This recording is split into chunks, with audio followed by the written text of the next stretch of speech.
This channel's content is strictly for educational and informational purpose and does not endorse or promote any form of violence, harm, illegal activities, self-injuries and communal disharmony. Subhajit দা, গতকাল কলকাতা পুলিশের এই press conference, Rajaram রেগের মতো একজনের যার background, তার গ্রেফতারি, অভিষেক বন্দ্যোপাধ্যায়ের office বাড়ি সেখানে সে রেকি করেছিল বলে কলকাতা পুলিশ জানালো এবং অভিষেক বন্দ্যোপাধ্যায় এবং তার আত্মসহায়কের ফোন নাম্বার করে সে যোগাযোগের চেষ্টা করে। আজকে মমতা বন্দ্যোপাধ্যায়ের এই বক্তব্য কতটা গুরুত্বপূর্ণ বলে আপনি মনে করেন? দেখুন, এটার দুটো দিক আছে। একটা দিক হচ্ছে যে ইভেন্ট, অর্থাৎ একজনকে ধরা হয়েছে এবং তিনি যা করেছেন সেটা তদন্ত সাপেক্ষ, হয়তো জানা যাবে, হয়তো নির্বাচনের পরে জানা যাবে। এখন এর আরেকটা দিক আছে, সেটা হচ্ছে নির্বাচনটা চলছে। নির্বাচন শুরু হওয়ার আগে থেকে যতদিন না ফল ঘোষণা হয় তখন নানা বিষয়, যাই ঘটনা ঘটে তাকেই সমস্ত রাজনৈতিক দল একটা ইস্যু হিসেবে সামনে নিয়ে আসতে চায়, পরিকল্পিতভাবে, এবং কখনো হয়তো অতটা পরিকল্পনা থাকেও না। এখন যেমন কালকে যখন এই ঘটনাটা ঘটলো তখন আমরা দেখলাম যে যে তৃণমূল কংগ্রেসের যে নেটওয়ার্কগুলি, তখন তারা এটাকে 26/11 সঙ্গে তুলনা করলো, এখনো করা হচ্ছে ইত্যাদি। এখন ওই যে বললাম যে সবাই ছোট বড় মাঝারি নানান ইস্যু তুলে ধরতে চায়। বিজেপিও করেছে, তারা রাম মন্দিরের বিষয়টিকে ইস্যু হিসেবে আনতে পেরেছে। তাদেরই প্রচার মাধ্যমের একজন কর্তা গতকাল টুইট করে বলেছেন যে 4 থেকে 6 সপ্তাহের মধ্যে রাম মন্দির যদি করা হতো তাহলে তার একটা ওয়েভ তৈরি হতো, বড় ইস্যু হতো, কিন্তু সেটা হয়ে ওঠেনি।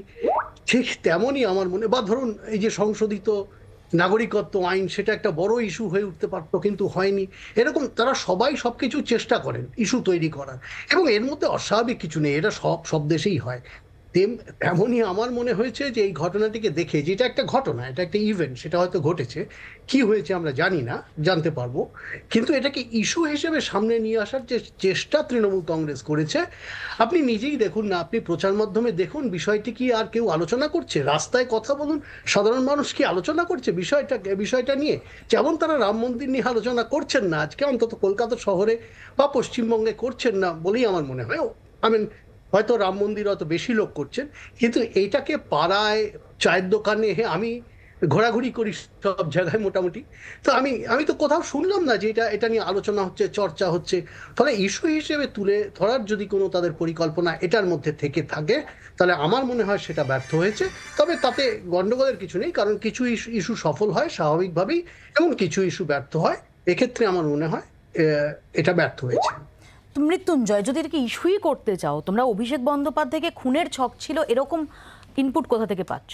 না দেখুন, সে তো পুলিশ থেকে তার প্রেস কনফারেন্স করে আপনাদের বলেছে, একজন মানে দাগি আসামি, তার প্লাস রেকর্ড আছে।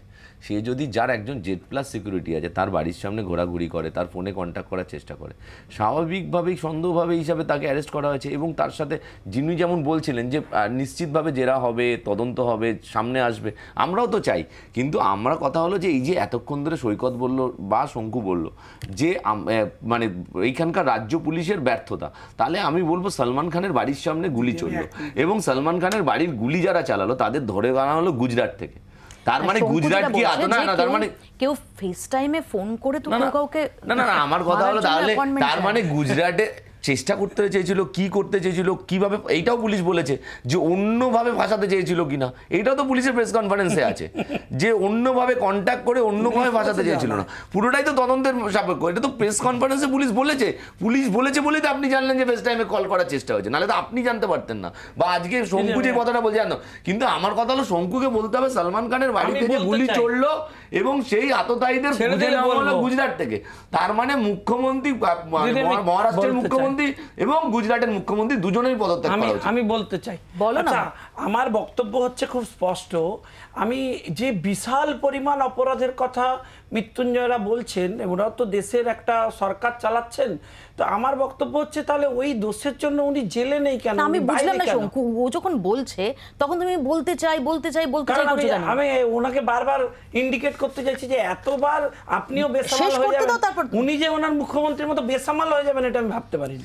উনি তো তৈরি হয়ে তুমি সামলে আছো তো, আমাদের আমার কথা হলো তুমি সামলে আছো তো, না সামলে আছো তো, আমি বিষয় বলি, তোমরা দুটো প্রশ্ন করেছিলাম, মহারাষ্ট্রের মুখ্যমন্ত্রী এবং গুজরাটের মুখ্যমন্ত্রী তোমার কথা অনুযায়ী পদত্যাগ করেনি কেন? না আগে বলতে হবে না, এই জন্য আমি বলতে চাই না, দিতে হবে মৃত্যুঞ্জয়। Thank you. আমার বক্তব্য হচ্ছে, আমার প্রশ্ন যে যদি ওনার বিরুদ্ধে এত বড় ক্রাইমের অভিযোগ থাকে তাহলে ভারতে আইন ব্যবস্থা আছে, বিচার ব্যবস্থা আছে, উনি বাইরে ঘুরে বেড়াচ্ছেন কি করে? ফলে আমার বক্তব্য সেখানে নয়, আমার বক্তব্য এদের সাথে কোথাও না কোথাও রাজনৈতিক সম্পর্ক আছে কিনা সেটা খতিয়ে দেখতে হবে, যে আদৌ সেই রাজনৈতিক সম্পর্ক কোথাও হয়তো ডিসব্যালেন্সড হয়েছে, তাই আগাম কমপ্লেইন করে ফেস সেভিং এর চেষ্টা হচ্ছে। কিসের গরমের প্রভাব? প্লিজ মৃত্যুঞ্জয় বলতে দিতে হবে। আশ্চর্য, এতক্ষণ আমি অনুরোধ করে সময় পেয়েছি ভাই, তোমার কথা শুনেছি। এত অনুরোধ করতে হবে না, বলো। এমনিও আমার বক্তব্য হচ্ছে স্পষ্ট দিদি, আমার বক্তব্য হচ্ছে এদের সাথে ওদের রাজনৈতিক সম্পর্ক আছে, এরা এই ধরনের অপরাধমূলক লোকজনকে হচ্ছে প্রমোট করেছেন, এখন অভিযোগ করে তো কোনো লাভ নেই। বাংলার আওয়াজ, বাঙালির আবেগ, জি 24 ঘন্টা।